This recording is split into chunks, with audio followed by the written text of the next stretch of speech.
Bem-vindos a todos os espectadores virtuais da Festa do Cinema Italiano.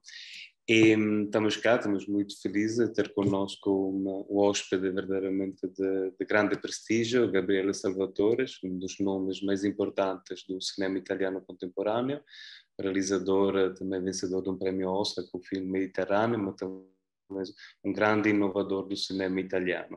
Acho que na sua longa carreira explorou vários tipos de cinema, de género, ficção científica, drama, road movies, e verdadeiramente ajudou muito o cinema italiano a crescer, evoluir e também ser divulgado em todo o mundo. Está conosco hoje, sobretudo, porque vamos apresentar a antestreia, a pré-estreia no Brasil do seu último filme, pelo menos o último filme disponível, que chama-se em português, com o título internacional Volare, em italiano Tutto il mio folle amore. Um filme lindíssimo, que eu acho que esperamos que o público brasileiro possa ver, rever e gostar muito. Então temos cá conosco, vou apresentar o Gabriele Salvatore, que disponibilizou-se algum tempo para estar conosco. Molte grazie, Gabriele, di essere qui con noi. Obrigado, Gabriele, por estar aqui conosco. Okay. Mi presento, poi c'è Flávia. Eu vou iniciar te apresentando Flávia Guerra, que é uma jornalista e crítica brasileira. Un po' il viso e l'anima anche del nostro festival. É face e alma do nosso festival no Brasil. Ela vai ser também a intermediária nesse encontro. Allora comincio magari io con una domanda. Começo eu, então, com uma Con una pergunta. domanda per che non ci può aiutare, insomma, anche per introdurre il film. Para introduzir o filme. Certamente, Volare, o meu folle amore, é um road movie que é quase como uma volta das suas gêneros cinematográficos, que são muito caros a vocês. E você pode nos dizer por que esse tipo de cinema é tão importante, tanto emotivamente e também cinematograficamente? Esse é um gênero que tanto te apaixona e que você deseja mostrar. Boa noite a todos. Como dizia Rambo, é mais importante a viagem do que a chegada. É mais importante o que se descobre enquanto viajamos, enquanto andamos para alcançar um lugar que talvez seja maravilhoso ou não. O importante, como dizia Rambo, é o que você aprende durante uma viagem, durante uma situação. Não sei a casa tua, não sei. Como quando você não está na sua casa, no seu país, então você está mais frágil, mais vulnerável, mais exposto. E vulnerável no sentido que você é mais penetrável das emoções e das pessoas com quem você viaja. Eu gosto de tomar personagens e colocá-los em locais não costumeiros para eles, pois assim eles podem sentir coisas verdadeiras dentro dos seus personagens. Obrigada. Eu falo em português, a gente mistura um pouco hoje. Eu acrescentaria a questão dos confines, né? Dessas instâncias que a gente vai passando, né? Os limites, né? As fronteiras que também foram precisos, né? Foi preciso isso nesse filme, né? A fronteira com a Croácia, a Eslovênia, para que também a relação entre eles fosse superando essas fronteiras também, né? Esses confins. É justo? É justo? Sim, está correto. Está muito correto. O limite, a fronteira, tem uma validade metafórica. Quando nós passamos um limite para outro lugar, outro mundo, outra situação, passamos o limite também, o pai e o filho passam um limite, uma fronteira entre eles, que eles não se viam há muito tempo. Portanto, sim, esse ponto de vista está correto.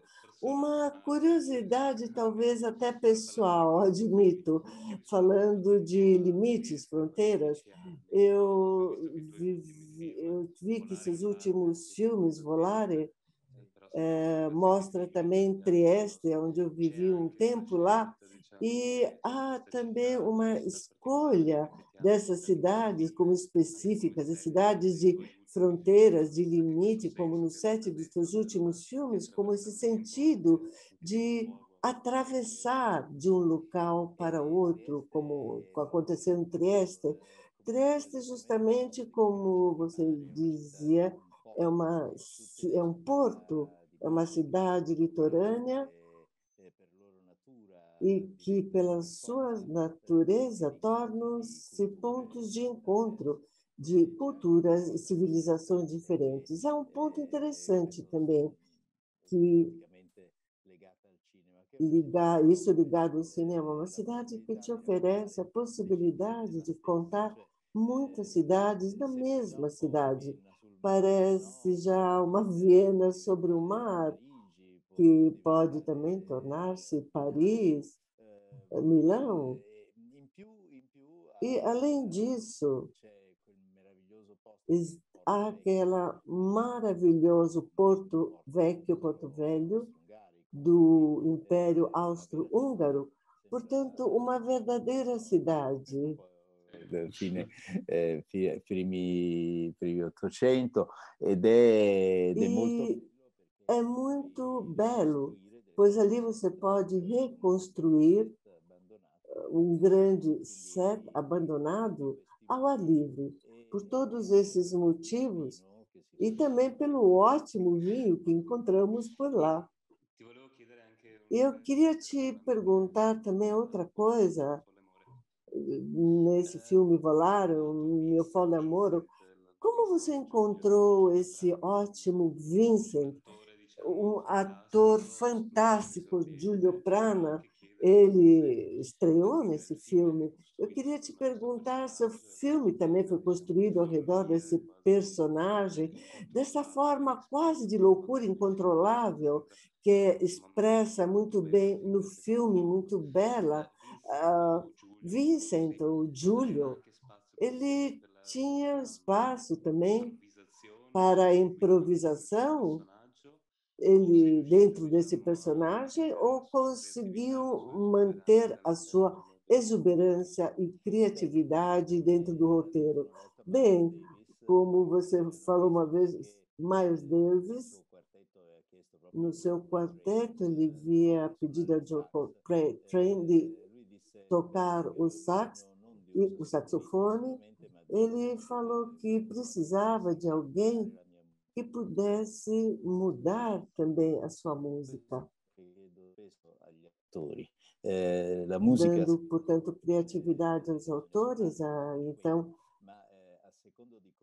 dependendo de como você é, e o jazz nos ensina isso, você pode tranquilamente improvisar, variar e ter variações importantes. O importante é saber voltar, então, à música, mostrando o mesmo sinal a todos os outros. Júlio não tinha feito nada antes disso. O que me chamou logo a atenção foi justamente essa sua exuberância, esse seu desejo de comunicar, capacidade de comunicar sem esquemas, e que ele tem isso como pessoa mesmo. E, além disso, ele havia sido o primeiro dos que não passaram no centro experimental. Ele tinha sido reprovado. Portanto, dentro dele, ele devia ter uma espécie de insatisfação que nós acabamos usando também no filme. Muita liberdade, essa força, né? Eu vi algumas entrevistas com o Giulio e ele fala que ele trouxe, né, que ele queria trazer essa revolta, essa raiva, né, e ao mesmo tempo essa liberdade juvenil, né, de trazer isso para o papel. E também a convivência dele com o personagem real, Andrea, que foi muito especial para ele, né, para se preparar. sem reproduzir o personagem real, mas trazendo a essência dele, né? Sim, é vero, é vero. Sim, é verdade. Você falou muito bem, não tenho outra coisa para acrescentar. Você falou tudo. Posso aggiungere come hai Bem, affrontato como você enfrentou a questão da doença, affrontato il tema como come você all'interno del film? conseguiu, no filme, representar isso, Insomma, e, afinal, do livro onde você extraiu però esse nel film conto, fala-se de lasci più libertà autismo, quasi di interpretazione. mas você deixa no filme maior liberdade de interpretação para esse tipo de síndrome. Desculpa se eu interromper você, mas não é um problema. Mas no filme é uma síndrome, e eu aprendi a entendê-la também com o tempo, no sentido que, justamente, é como se fizesse parte do livro, que é diferente como situação em relação à doença. Portanto, sim, nós nos documentamos muito, falamos com muitas pessoas que têm autismo. Minha esposa está indo, atravessando aqui.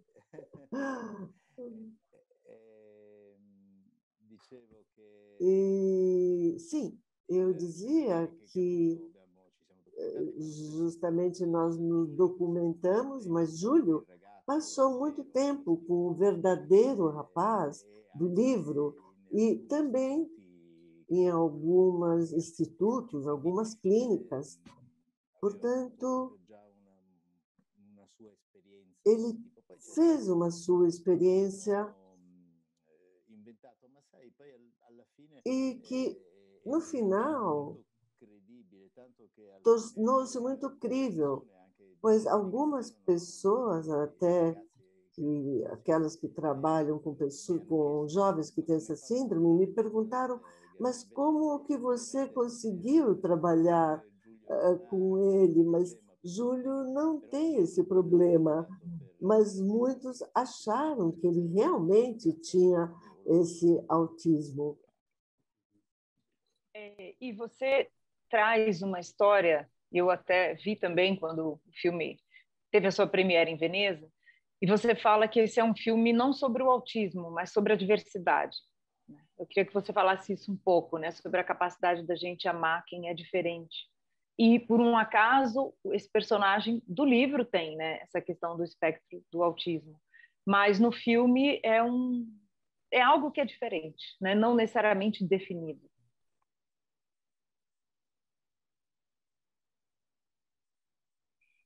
Sì, Sim, allargare il discorso non volevamo in nessun modo nós né não queríamos dar receitas de jeito nenhum a um problema tão grande ou dar soluções quanto a isso. Mas a coisa que me trazia curiosidade sobre esse problema é o fato que essa pessoa que tem esse problema, é um autista, ele vive num mundo seu.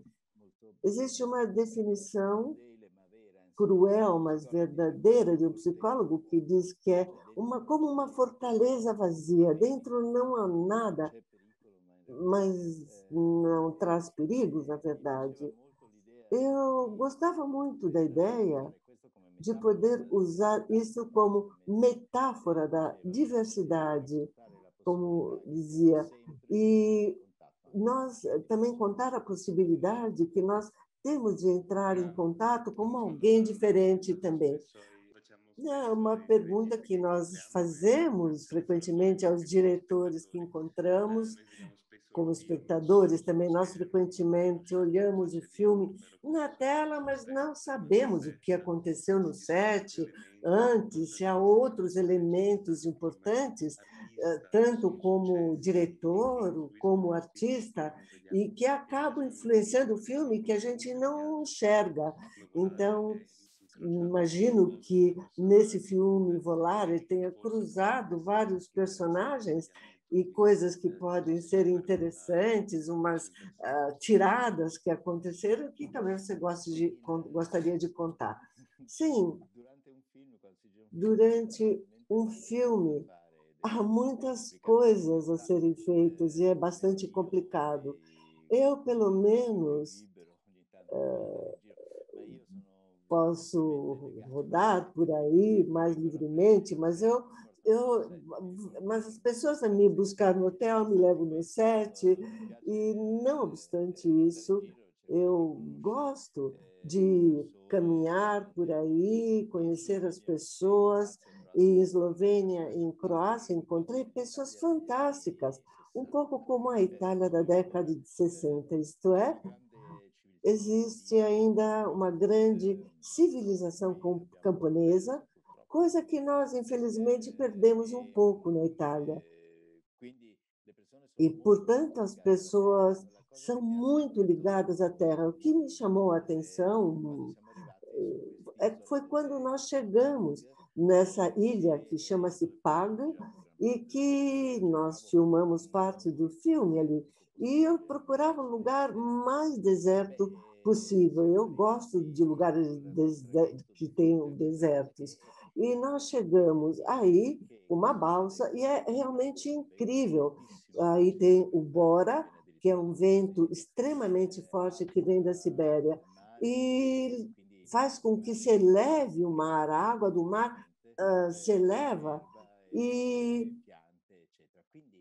portanto, ele dobra árvores, esse lugar é incrível, eu fiquei surpreso, e à noite parece que você está na Lua, porque não há nada, e chamo também essa ilha, Ilha da Lua.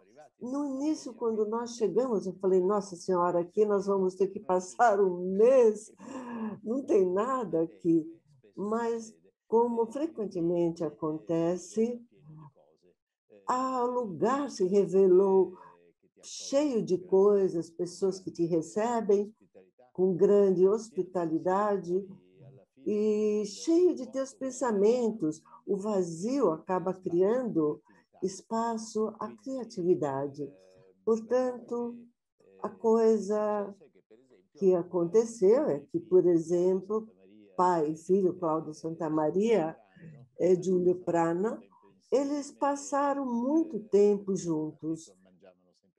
Eles comiam sempre juntos, eles dois faziam as refeições juntos, e é uma coisa que eu sempre aconselho aos atores, trabalhar bastante fora do set, pois quando chegam no set, eles têm muito material a ser utilizado. Portanto, aconteceu até que uma vez nós quase brigamos, porque eles queriam ter um automóvel só para eles dois. Portanto, tornou-se uma relação difícil de entrar nela. Como entrar numa relação muito privada, muito estreita. Isso foi possível também graças a essa ilha, que não tinha grandes distrações. E assim, improvisamente, as pessoas tornaram-se mais importantes do que aquilo que você sabe que são. Sim, esta é a coisa que eu mais assim consegui assimilar dessa experiência. Estarmos todos numa ilha quase deserta, com uma história de desejo de reencontrar-se entre duas pessoas, pai e filho, que estavam distantes, e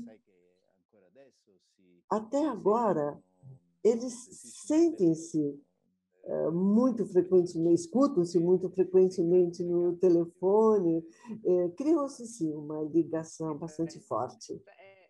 Em relação à relação, assim como o pai, o Cláudio Santamaria, descobre, né, como ser pai, vai aprendendo a ser pai, a personagem da Valéria Golino também descobre, de uma certa forma, não só a mãe, mas a mulher nela, né? Essa cena do traghetto, né, dessa ilha é muito simbólica, né? Não vou contar aqui para quem não assistiu ainda o filme, mas tem uma importância, né, dramática fortíssima o traghetto.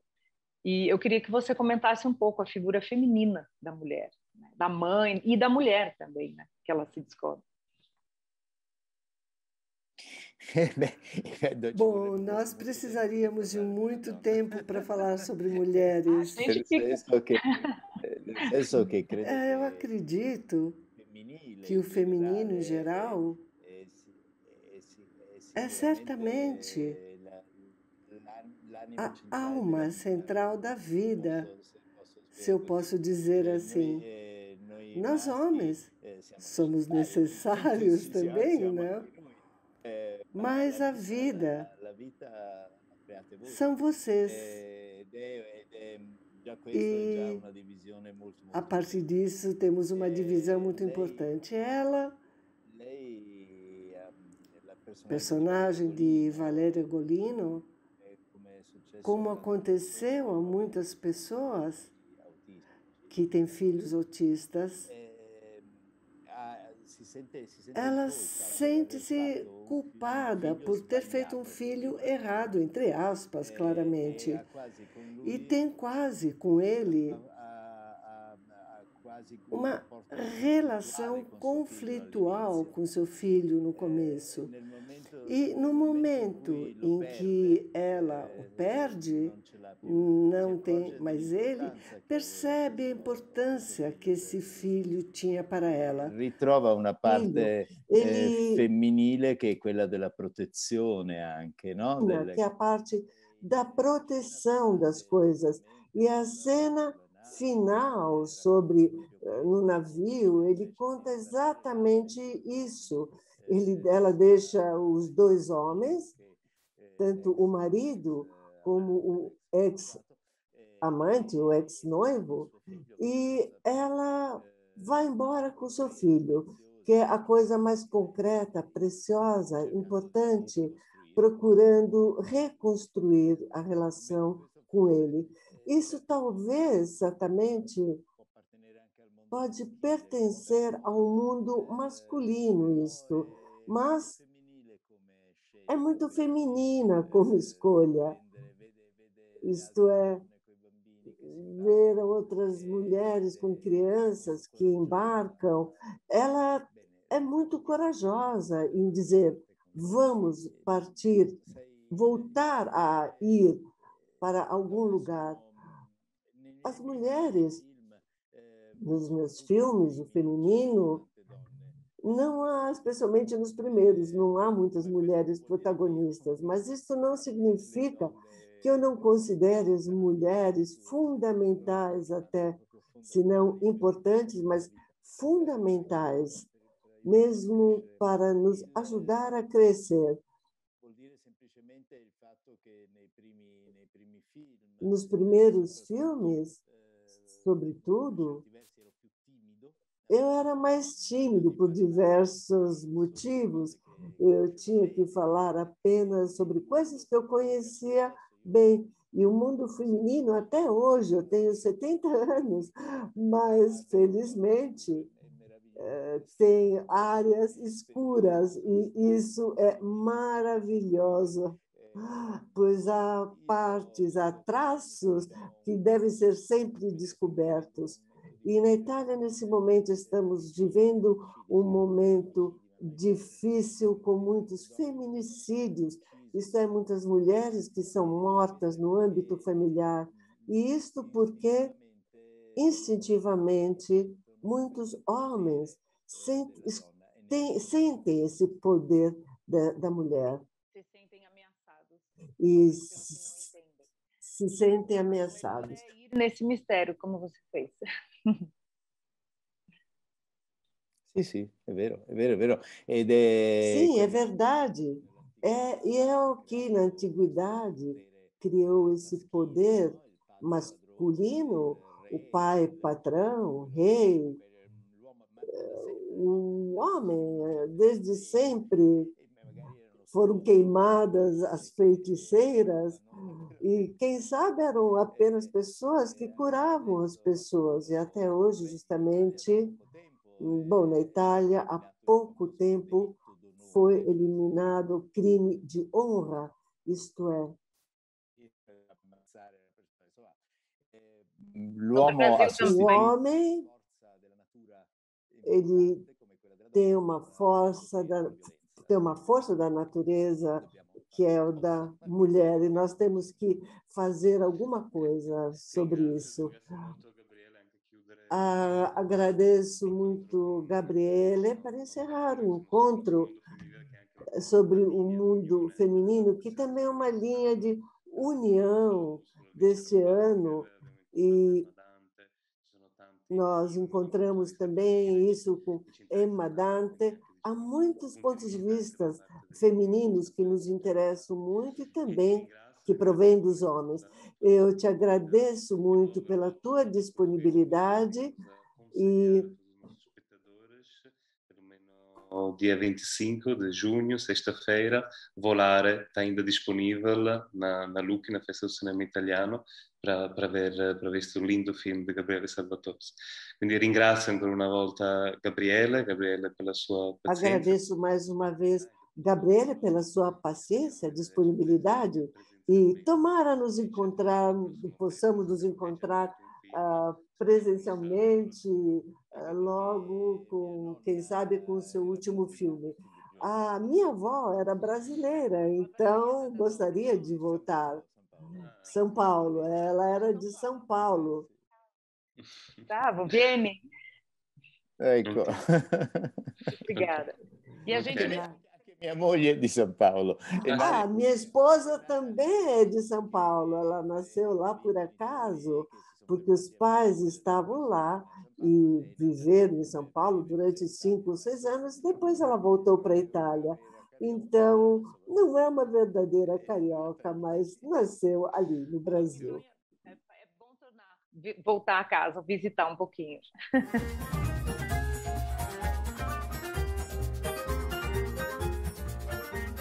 Primeiro, obrigado por estar conversando aqui com a gente.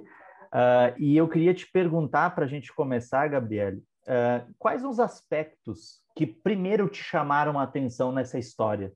Que é uma história que é baseada em fatos, que depois a gente teve um livro de grande sucesso, mas quais foram os elementos específicos que te levaram a dizer assim, eu quero dedicar parte da minha vida a fazer um filme dessa história?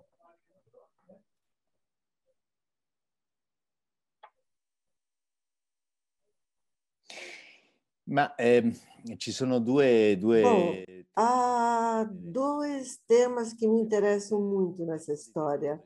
Já há algum tempo estou investigando sobre a relação de pais e filhos. Eu não tenho medo, como Deus manda, e onde eu já toquei esse tema. Nós vivemos numa época em que os pais estão um pouco ausentes em todos os níveis, não apenas em família, mas em nível político também. Os políticos, eu falo da Itália, eles acreditam ser mais amigões de um bar do que pais, no sentido de pessoas com responsabilidade de cuidar de pessoas. Mas, mesmo em termos familiares, pessoais, a figura do pai também está em crise nesses anos. E, portanto, me interessava esse primeiro aspecto. De fato, a personagem de Cláudio Santamaria, ele deixa sua mulher grávida e foge, recusando a responsabilidade de ser pai. E, através dessa viagem, aos poucos, ele descobre e aprende, pode-se até aprender a ser pai. Esse era o primeiro aspecto que eu tinha interesse. O segundo interesse que me chamou a atenção é dos personagens que não são alinhados. O que é normal é decidido pela maioria, mas isso não quer dizer que seja verdadeiramente verdadeiro. Tem um provérbio que diz que pessoas, quando você as olha de perto, nunca são verdadeiramente normais. Portanto, eu gosto de personagens laterais, que, de alguma forma, o personagem de Giulio lembrava mesmo algumas coisas das tragédias de Shakespeare e, não? E portanto, assim como sabe-se que o Buffon podia dizer ao rei as coisas que ele queria, porque ele era louco. Então, ele tinha essa permissão. E eu gostava dessa coisa, que os filhos, às vezes, dizem ao pai, que normalmente não teria dito se ele tivesse sido, entre aspas, normal. Assim, esses são os dois temas importantes que me chamaram a atenção. E depois eu tenho essa paixão de fazer filmes quando estou em viagem, em movimento. É isso. E até pegando o gancho dessa questão do filme de viagem, né, quando a gente fala desse road movie, ele tem uma série de convenções, ele tem uma série de coisas que a gente já sabe mais ou menos que vão acontecer dentro de um filme de viagem. Até que ponto tu tentou se aproximar dessas convenções ou tentou brincar com algumas dessas convenções quando a gente fala de um filme de viagem? É vero. Sim, é verdade. Você tem perfeitamente razão.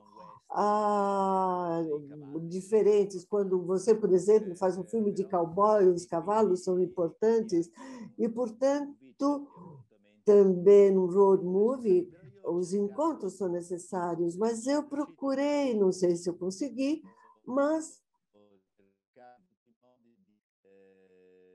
dimenticarmi queste cose. Eu tentei esquecer essas coisas e ficar ligado aos personagens, percebendo as suas mudanças durante a viagem. Como eu dizia antes, Alan Ball, ele dizia, não é importante o ponto de chegada, mas a viagem em si. Então, eu procurei evidenciar essa coisa. E depois, o encontro entre as várias personagens que acontecem durante a viagem são importantes, com certeza, mas isso é o clássico do road movie. Você chega num lugar, encontra uma personagem estranha que desenvolve a história. Isto é, eu sempre procurei de não fazê-lo de forma mecânica. O que eu gostava nesta situação específica, um pouco diferente das outras road movie, é que há dois que fogem e dois que perseguem esses fugitivos. São dois road movies, são duas viagens que acontecem no mesmo filme, no mesmo história. O próximo filme não é um road movie. Eu já filmei num quarto. Depois de ter rodado esse filme em movimento, eu me diverti a fazer um filme que se chama Comedians, que acontece numa classe escolar e que nunca saímos daí. É por isso que, de vez em quando, temos que experimentar coisas diferentes. Perfeito. E o teu filme, Gabriele, é baseado num livro de muito sucesso, né? Uma história conhecida, mas num livro de muito sucesso, e ele toma algumas liberdades em relação ao livro. E eu queria saber de ti, como cineasta, o que que você acha dessa questão da adaptação literária? É preciso, muitas vezes, ser infiel, ou seja, trair o autor do livro para fazer um filme pensando em elementos específicos de cinema? Eu penso de sim, Sim, eu acho que sim. Eu acho que a fidelidade literária em extremo é inútil, porque já existe o livro. Então, na passagem entre uma história literária, aonde ele decide o escritor, ele é o diretor, como se fosse o diretor do filme, então ele inventa um pouco o personagem, o leitor. A diferença do cinema é que é o diretor que, de forma até autoritária, decide o que você vai assistir. Isso traz numa escolha ética, moral, mas também o teu olhar, os teus gostos. É por isso que eu gosto muito de ter uma história e recontá-la de outra forma. E eu acredito que um pouco deve ser traídas as coisas, sobretudo aquelas que você gosta muito, senão você corre o risco de cair lá e não enxergar a realidade. No próximo filme, que também é extraído do Retorno de Casanova, portanto, uma linda novela, e aí também eu tomei várias liberdades, mas procurando de ficar dentro do espírito, sabendo quais eram os pontos de força da história e contando-os, mas sempre colocando algo de meu. Legal. E uma vez, Gabriela, eu li uma frase sua que você concordava com o Brecht, no sentido de que o artista tem que estar sempre adiante do público, à frente do público. E o cinema atual, a gente está vendo que muitas vezes muitos cineastas estão fazendo concessões para estar mais alinhados do que à frente ao público. Você é um realizador muito experiente e como é que você vê esse cinema de hoje que está mais preocupado em agradar o público do que necessariamente em propor, discutir, confrontar esse público?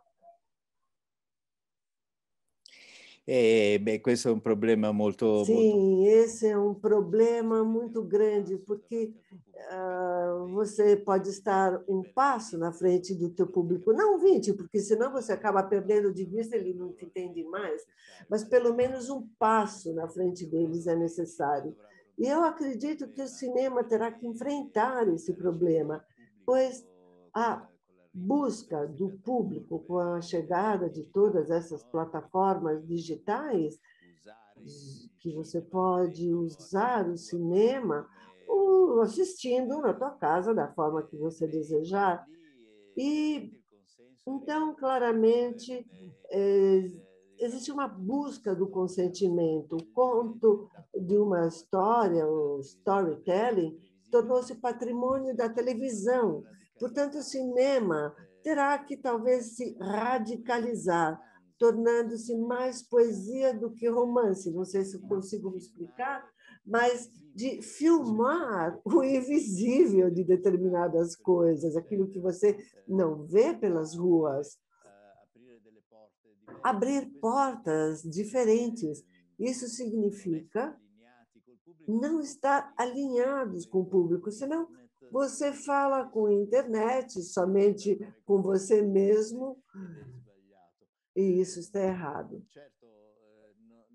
Bom, é claro que não é fácil, pois, infelizmente, o cinema é uma indústria cara, não é um quadro onde você decide pôr um pouco mais de para ganhar um pouco mais de dinheiro. O filme é muito caro, então ele tem que também levar isso em consideração.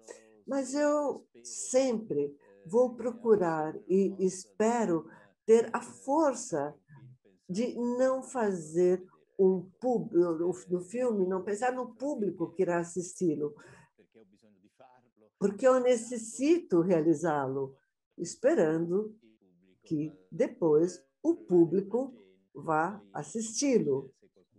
E depois eu fico feliz se alguém for experimentá-lo. E para a gente terminar, no Brasil, a gente não tem ainda um filme que venceu um Oscar de melhor filme estrangeiro. E nesse ano, o seu Oscar completa 20 anos. É vero. Eu imagino que ganhar um Oscar tenha dois sabores, porque abre portas, mas também aumenta a pressão, né? Talvez uma pressão interna, uma pressão... É vero. Depois de 20 anos, como é que você observa essa vitória, que é uma vitória importante, sem dúvida, mas para a sua carreira nesses 20 anos, né, que se passaram da vitória, dessa uma vitória tão importante?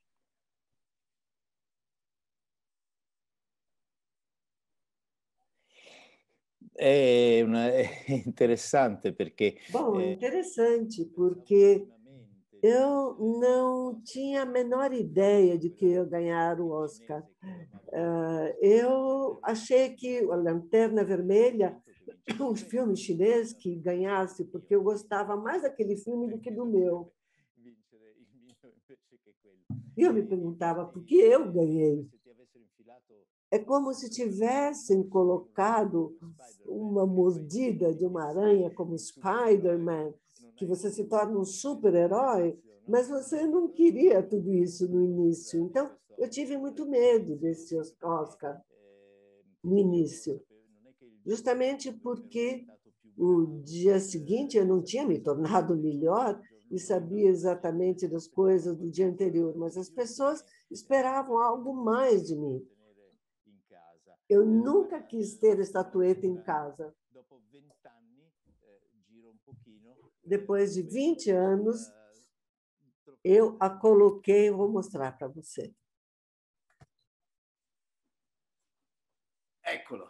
Allora, aí está. Agora posso olhá-lo, não me traz mais esse medo e posso colocá-lo como apoio de livro de cinema. Que maravilha. Gabriele, muito obrigado mesmo pelo teu tempo, pela tua simpatia, obrigado de verdade. Meraviglioso, grazie a voi. Spero davvero che amo molto il vostro. Maravilhoso, eu amo demais o país de vocês. Como eu dizia antes, eu tenho uma avó brasileira e a minha esposa também nasceu em São Paulo. E, portanto, os napolitanos e os brasileiros são muito próximos. Espero encontrar vocês logo mais. Napoletana, metade siciliana. Sim, eu sou metade napoletana, metade siciliana, e nós temos essa alma parecida, assim. Muito obrigada. Grazie. Grazie Ciao. a tutti. Ciao. All'anno prossimo. All'anno prossimo, d'accordo. Até o ano que vem, se Deus quiser. Ciao. Buon lavoro con il film. Grazie. E além de Volare, a gente também tem entrando em cartaz nessa sexta-feira, dia 25, A Vida Solitária de Antonio Ligabue.